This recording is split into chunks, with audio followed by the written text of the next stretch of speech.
Let's get ready to rumble!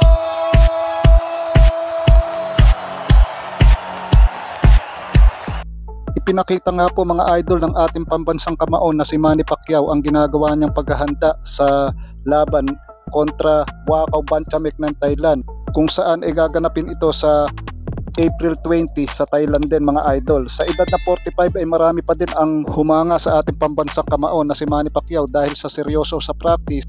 Nandun pa nga idol yung lakas ng suntok at saka yung liksi sa pagkilos ng mga idol. Biniro pa nito si Buboy Fernandez nang gamitin ni Manny Pacquiao ang yung mga tuhod mga idol sa kanilang ensayo. Bagamat exhibition lamang ang nasabing laban, pero pinaghahanda ang mabuti ito ni Manny Pacquiao mga idol. Marami ang nagsasabi na posibleng ma-knockout niya itong si Buakaw Bantamweight ng Thailand, lalo na't nakataya ang kanilang WBC Legend Belt mga idol. Sa kabilang banda naman mga idol, naganap na ang final weigh-in ng dalawang maglalaban bukas, itong si Teofimo Lopez versus Jamaine Ortiz mga idol.